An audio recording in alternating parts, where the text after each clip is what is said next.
Silent hunters roam the world's oceans. They exist in hundreds of varieties, each surviving in unique ways. In the world beneath the sea, these are the ultimate predators. These are the sharks.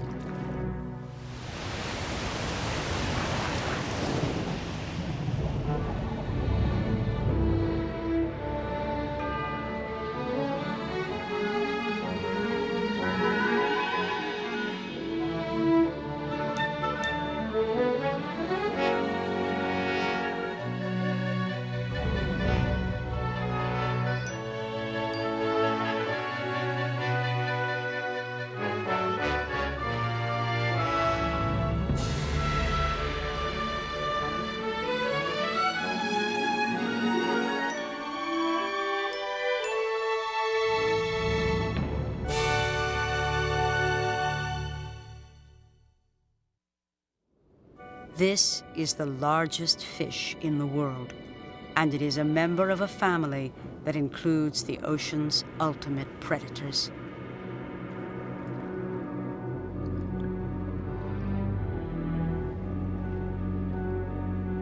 These are the sharks.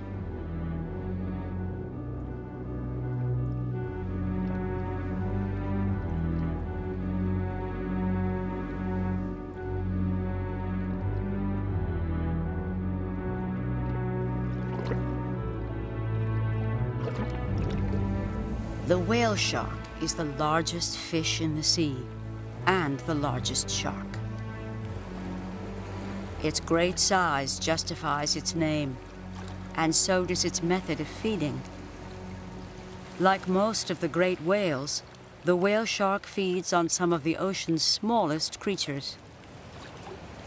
Its diet includes swimming crustaceans, small schooling fish, and plankton.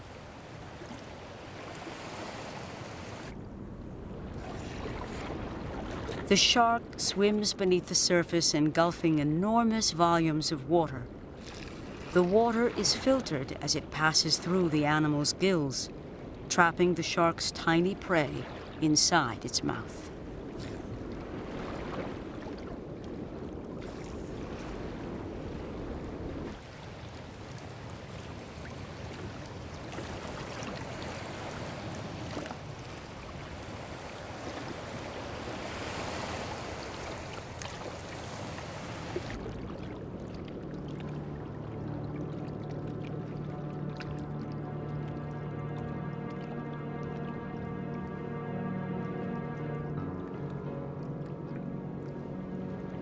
This lethargic behemoth is certainly not the archetypical shark.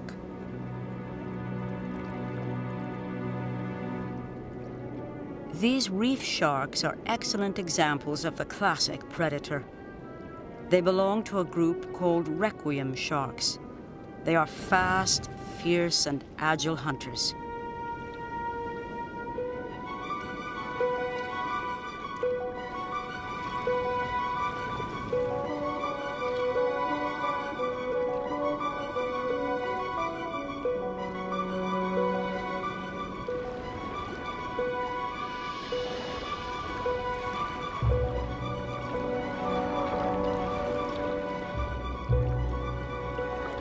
Many species of requiem sharks patrol the coral reefs of tropical seas. Most of the time, they glide indifferently through schools of reef fish, who seem surprisingly at ease with the predators.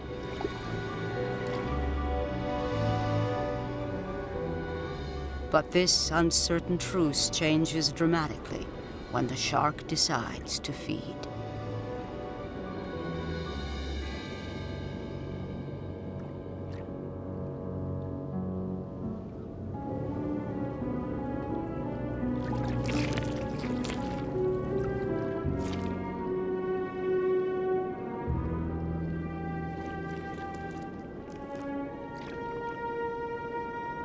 If requiem sharks represent the classic design, then most shark species are rather unshark-like.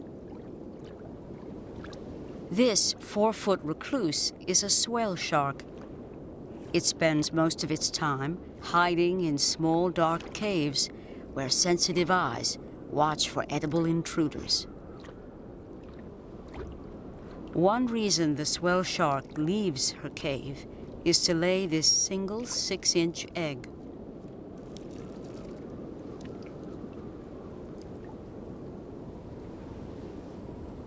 Inside, a baby shark slowly develops, nourished by a generous yolk sac.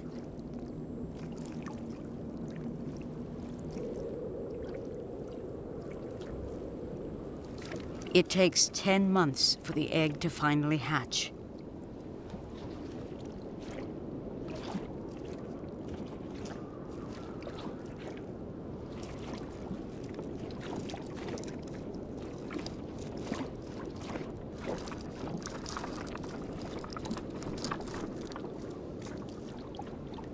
The baby shark enters the world fully developed and already too large for most predators to eat.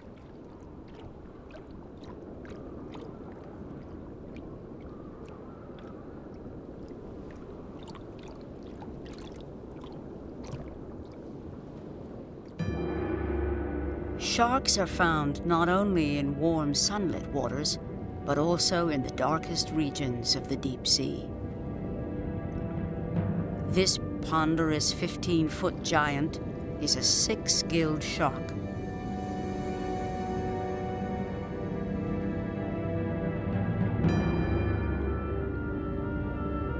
It normally lives in the lightless depths near 1,000 feet, but occasionally it approaches the surface in the cold waters of the North Pacific.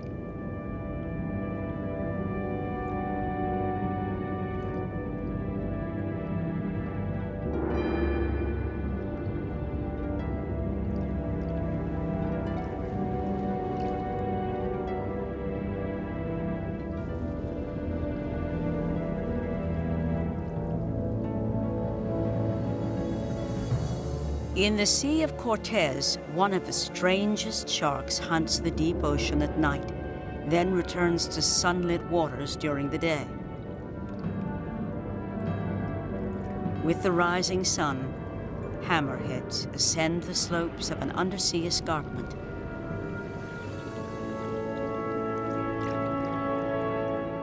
Then gather over the summit of a submerged mountain, forming enormous schools.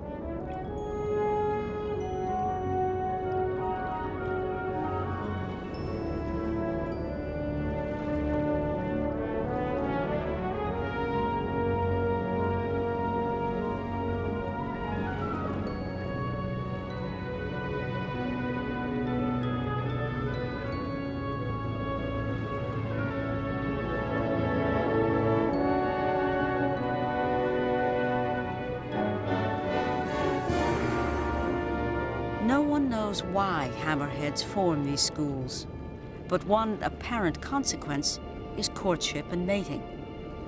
High above the sea floor, males and females pair up.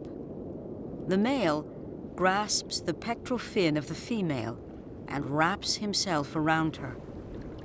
During this mating embrace, the sharks cannot swim, and so they fall. This is the first time this behavior has been witnessed. The embrace ends when the sharks crash into the reef below. Then the pair rejoins the school.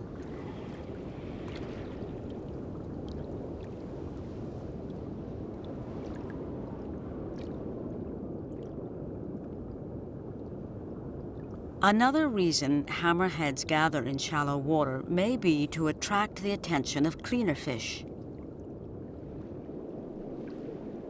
The king angelfish is an opportunistic feeder, foraging primarily on the worms and crustaceans it finds on the reef.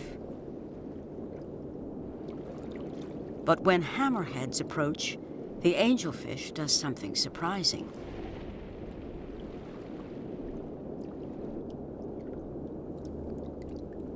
The fish leaves the reef and boldly approaches the predator. It's a classic symbiotic relationship. The angelfish feeds on parasites living on the shark's skin and benefits from the meal.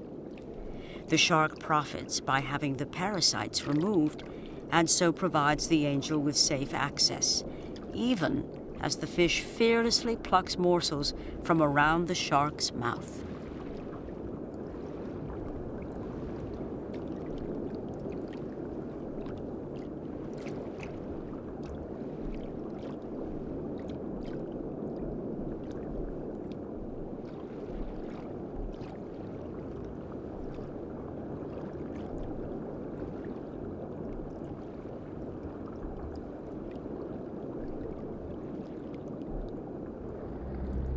Off the North Carolina coast, a shipwreck lies 130 feet below the surface.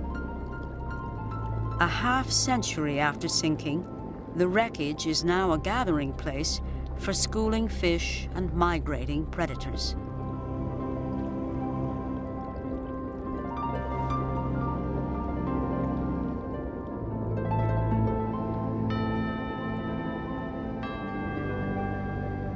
These are sand tigers, one of the fiercest looking shark species.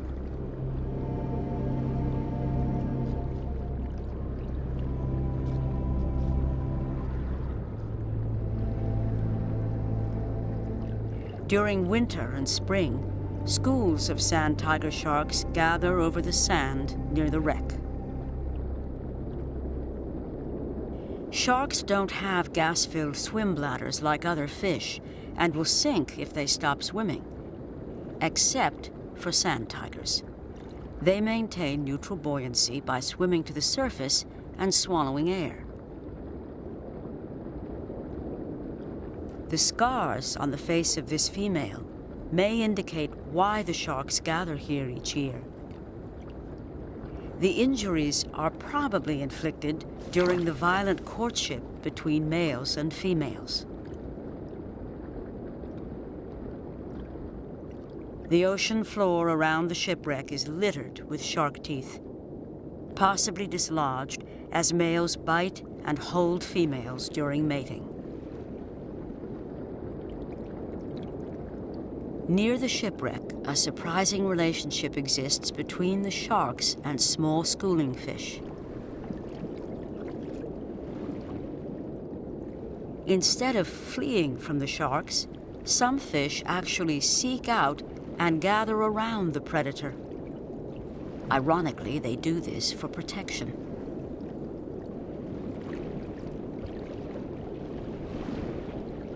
The tiny fish are too small to qualify as prey for the shark, and larger fish, like this amberjack, are hesitant to attack prey that hovers so close to the shark's fierce teeth.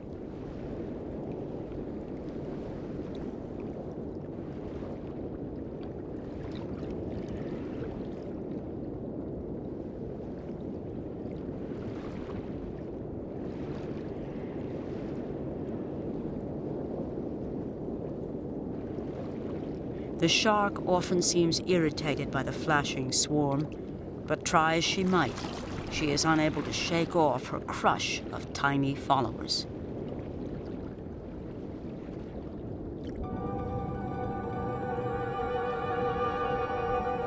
At night, sand tigers become nocturnal hunters.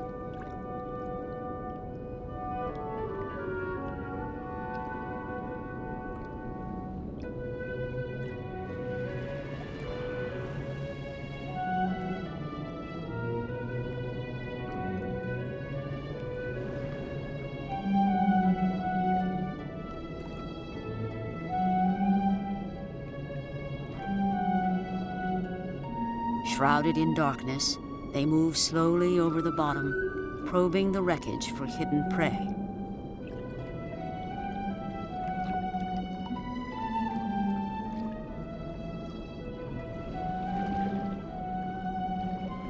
On the coral reef, parrotfish take whatever shelter they can find and pass the dark hours in restless sleep.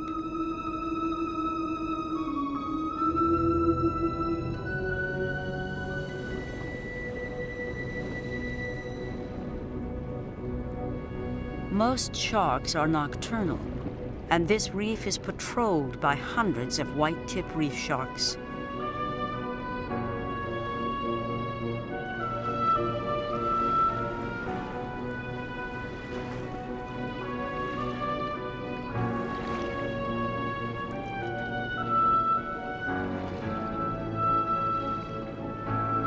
The sharks search the reef, alert to the smallest movement or faintest odor of prey. Parrotfish often sleep inside a mucus cocoon, which may help hold in any odors they may produce. Creole fish wedge themselves into the coral and hold still as predators pass.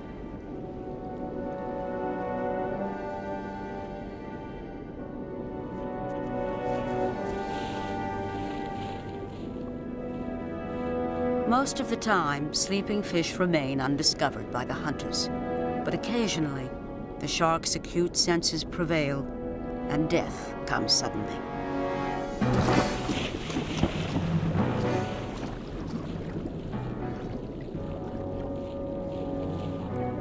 In this way, sharks cull fish populations for individuals who have grown old and weak or are injured.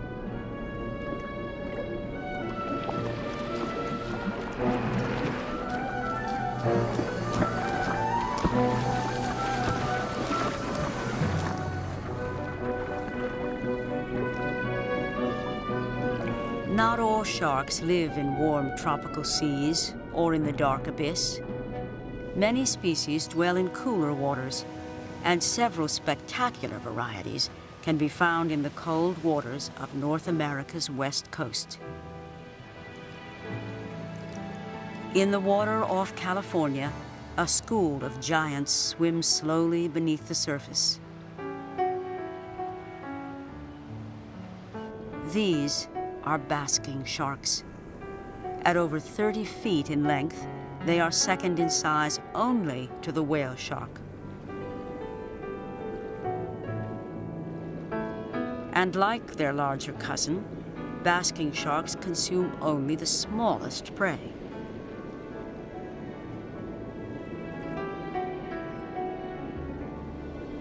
They travel through cold seas with mouths agape, engulfing enormous volumes of water.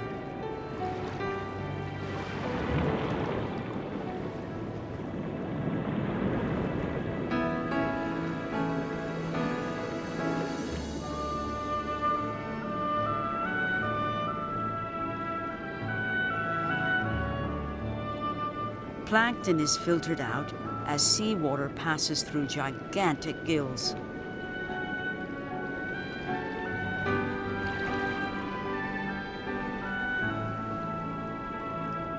Basking sharks often travel in small schools, sweeping the sea like colossal vacuums.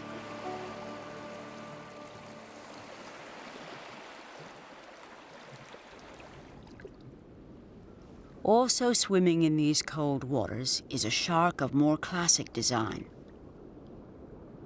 Here, 10-foot blue sharks glide on wing-like pectoral fins.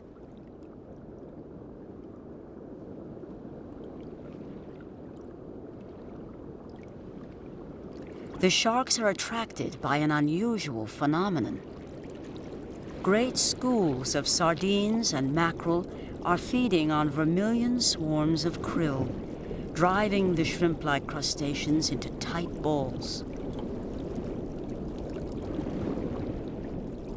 It's an opportunity not missed by blue sharks.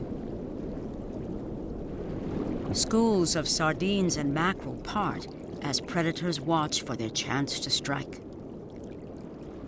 The sharks have difficulty choosing a single prey among the flashing swarm. But once a mackerel has been separated from the school, the race is on. Slow-motion photography reveals the contest between the blue shark's speed and the mackerel's agility.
But a much more unusual predation is taking place just overhead.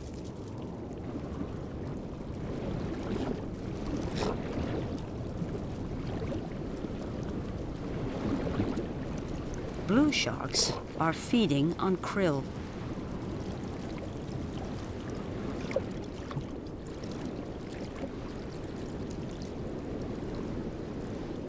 The sardines have driven the krill into such tightly packed swarms that blue sharks can feed on them directly.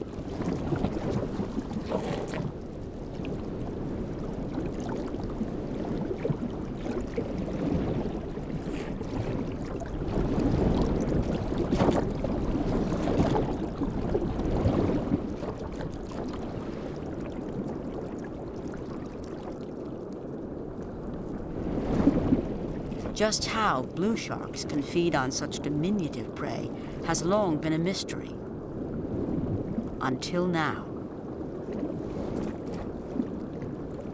This is the first time this feeding behavior has been photographed. 26 miles off the coast of San Francisco lies a tiny group of islands called the Farallones.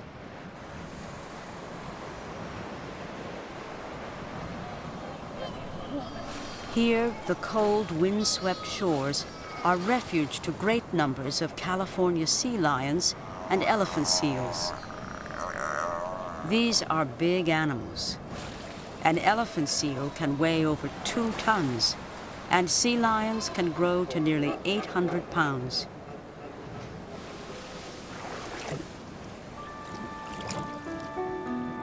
But these waters are not safe for even the largest seal or sea lion. For here swims the most powerful shark of them all. These waters are the hunting ground of the great white.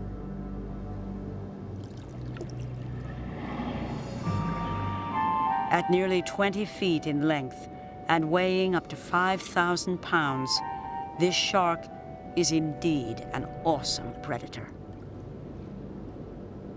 Many seals and sea lions bear the scars of close encounters with the great white. This sea lion has been recently wounded. Given time, the sea lion might recover. But in order to survive, he must go to sea and feed.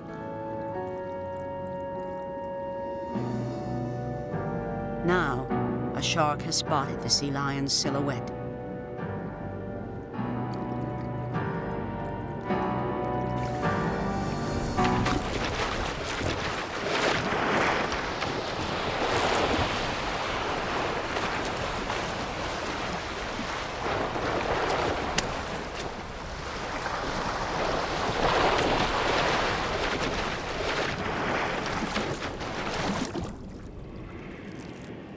After the first strike, the great white shark breaks off the attack, leaving his prey to bleed to death on the surface. Then, when the animal can no longer offer resistance, the shark returns to finish his meal.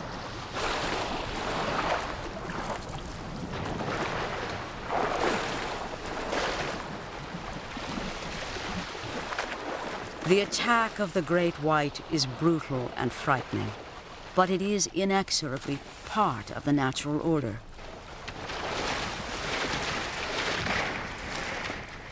Without these sharks, seal and sea lion populations could grow unchecked, creating an imbalance in the ocean's food web. There is also a mysterious and awesome beauty to such predators. Their very existence captivates our imagination and makes wilderness wild.